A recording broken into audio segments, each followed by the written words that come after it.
కడప జిల్లా బద్వేల్ పట్టణంలోని నెల్లూరు రోడ్లో ఉన్నటువంటి డాక్టర్ బిఆర్ అంబేద్కర్ విగ్రహం వద్ద 76వ గణతంత్ర దినోత్సవ సందర్భంగా బీజేపీ కడప జిల్లా అధ్యక్షులు జంగిటి వెంకట సుబ్బారెడ్డి, బీజేపీ కడప జిల్లా ఉపాధ్యక్షులు బీరం సుబ్బారెడ్డి, కూటమి అభ్యర్థి రోసన్న, బద్వేల్ బీజేపీ పట్టణ అధ్యక్షులు దర్శి వెంకట సుబ్బయ్య ఆధ్వర్యంలో డాక్టర్ బిఆర్ అంబేద్కర్ విగ్రహానికి పూలమాల వేసిన అనంతరం వారు మాట్లాడుతూ 1950 జనవరి 26వ తేదీన మనకు రాజ్యాంగం అమల్లోకి వచ్చిన రోజని, దీన్ని పురస్కరించుకొని ప్రతి ఏటా మనం జనవరి 26న గణతంత్ర దినోత్సవంగా జరుపుకుంటామని తెలిపారు. ప్రజలందరికీ అందుబాటులో ఉండి పార్టీని బలోపేతం చేస్తానని తెలిపారు. ఈ కార్యక్రమంలో BJP assembly convener Bijavemula Bhaskar Reddy, డిష్ రామయ్య, బీజేపీ సీనియర్ నాయకులు కుప్పాల నర్సింహులు, గురుశేఖర్, రూరల్ అధ్యక్షులు వెంకట సుబ్బారెడ్డి, సుధాకర్ రెడ్డి, బీజేపీ నాయకులు, కూటమి సభ్యులు తదితరులు పాల్గొన్నారు. భారతీయ జనతా పార్టీ కొత్తగా అధ్యక్షుడైన మన వెంకటసుబ్బారెడ్డి అన్నకు, పెద్దలు ఇక్కడ కుప్పాల నర్సింహులు అన్నకు, మరి తెలుగుదేశం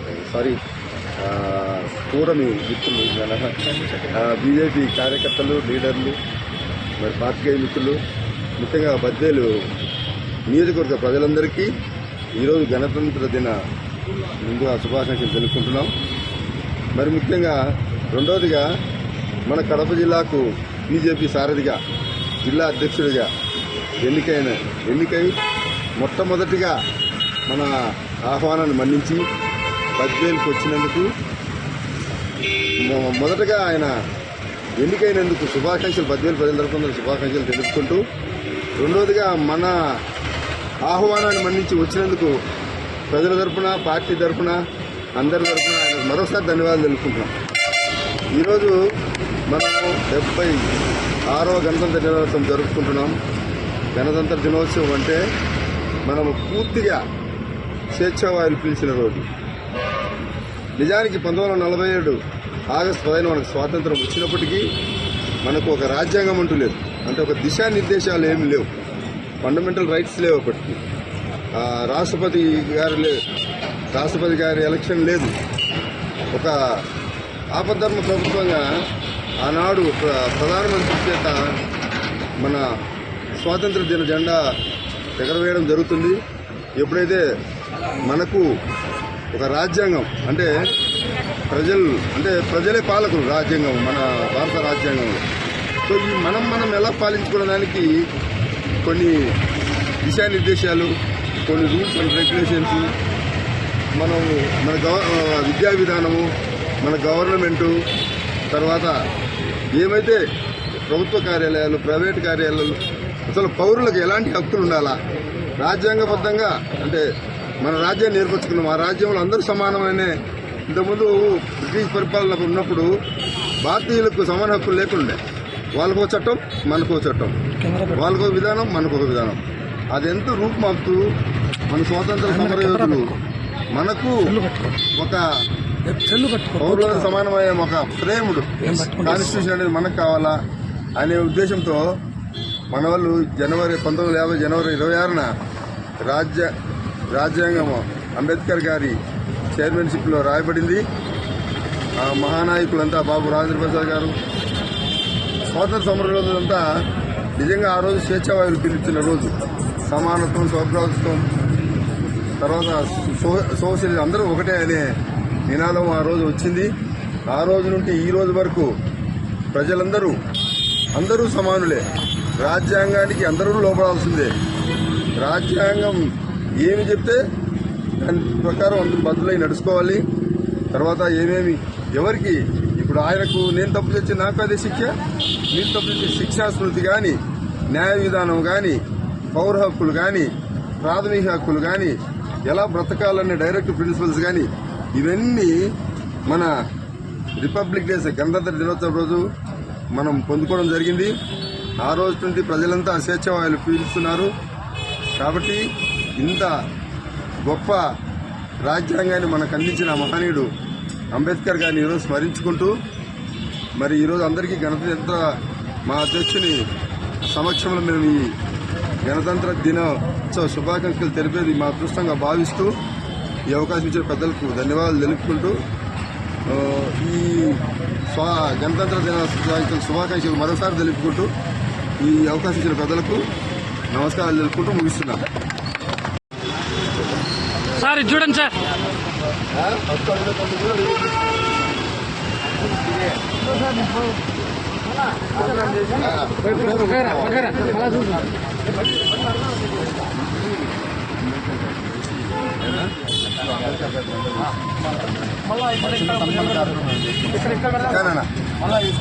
ఆ పక్క చదువుకోండి సార్.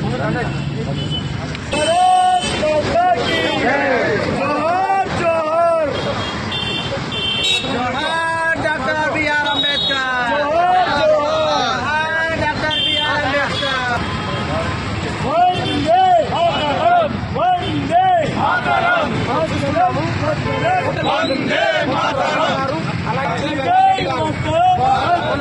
పట్టణ భారతీయ జనతా పార్టీ అధ్యక్షులు అలాగే మాజీ అధ్యక్షులు గారు ఇతర ప్రముఖులు ఇక్కడే ఉన్నారు. ఇక్కడ నుంచి అక్కడ సహపంక్తి భోజనాలు కూడా కార్యక్రమం కూడా ప్రారంభించడం మరి కొన్ని నిమిషాలు మనం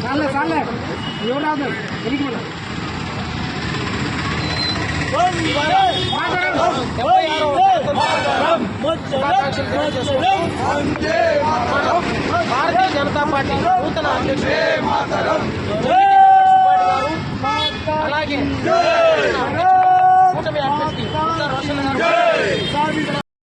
అందులోనూ భారత రాజ్యాంగ నిర్మాత అయినటువంటి భీమ్రావ్ అంబేద్కర్ గారికి, భారతరత్న భీమ్రావ్ అంబేద్కర్ గారికి నివాళులు అర్పించడము మరియు ఆయన రాజ్యాంగ నిర్మాతగా వ్యవహరించినటువంటి ఈ రాజ్యాంగ దినోత్సవాన్ని జరుపుకోవడం అనేది నాకు గర్వకారణంగా ఉంది.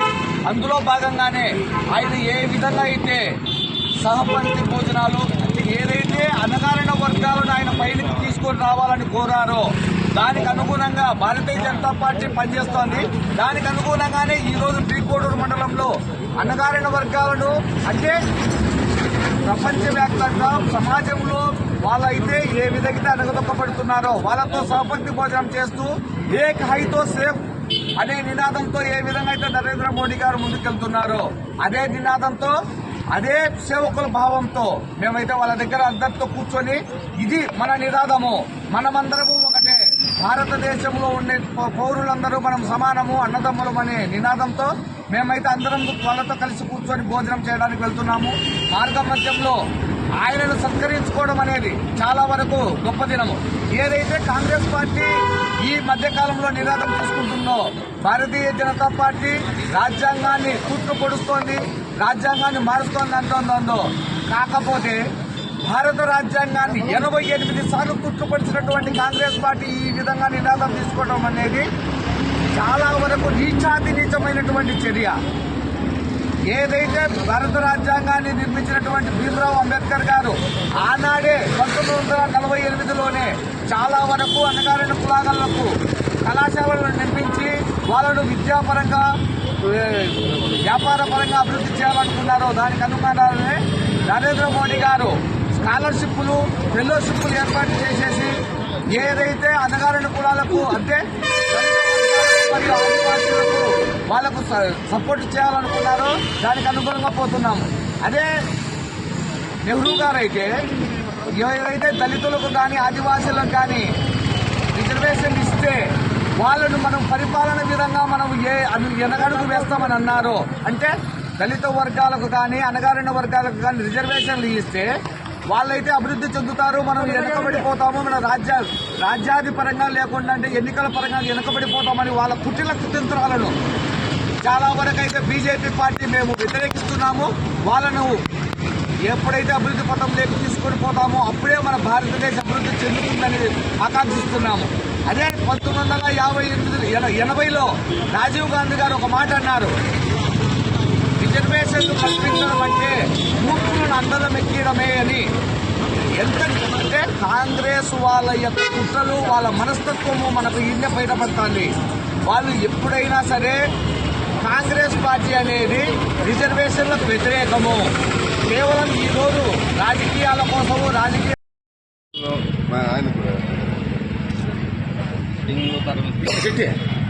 హలో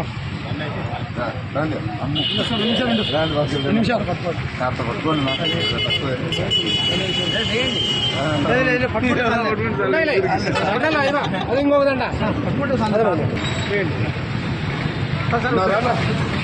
రావాలా రావాలా ఇది మాత్రం కంప్లైంట్ ఉండవు.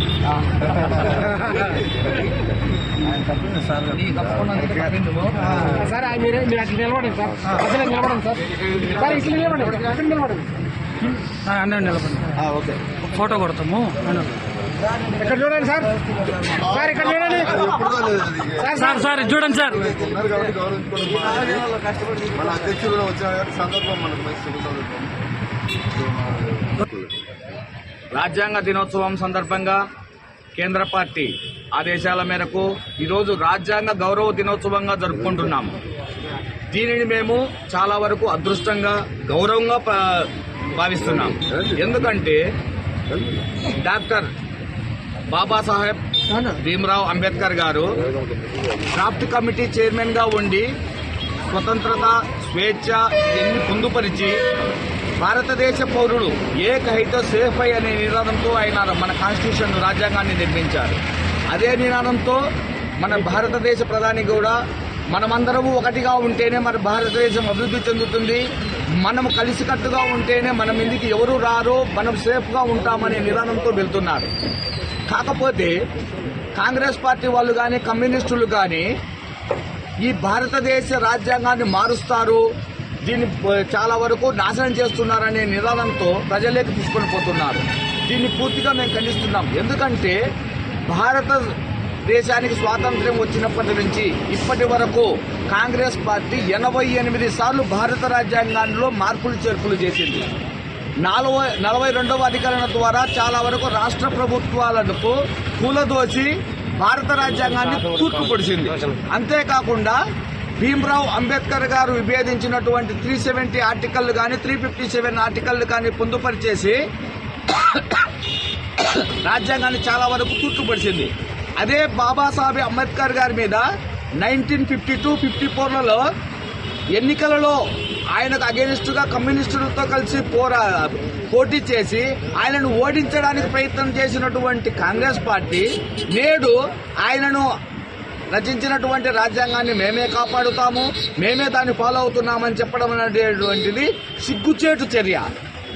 దానికి అనుగుణంగానే చెంపకు చెల్లుమనిపించేలాగా నరేంద్ర మోడీ గారు ఇప్పుడు భారత 370 ఆర్టికల్ను రద్దు చేయడం కానీ, అంతేకాకుండా చాలా దశాబ్దాలుగా వెనుకబడిపోయినటువంటి నారీ శక్తి వందన్ పేరుతో 33% రిజర్వేషన్లు కల్పించేసి నారీ మనులకు ప్రతి వాటిలో రిజర్వేషన్ను కల్పించడం అనేది చాలా వరకు భారతదేశ పౌరులందరూ గర్వించాల్సినటువంటి విషయము. అంతేకాకుండా ఇప్పటి వరకు భారత రాజ్యాంగాన్ని గౌరవిస్తూ నేడు అంబేద్కర్ గారి పేరు మీద 10 రూపాయల నాణ్యాన్ని 100 రూపాయల నాణ్యాన్ని ముద్రించడం అనేది మనం నరేంద్ర మోడీ గారికి ధన్యవాదాలు తెలియజేయవలసినటువంటి విషయం.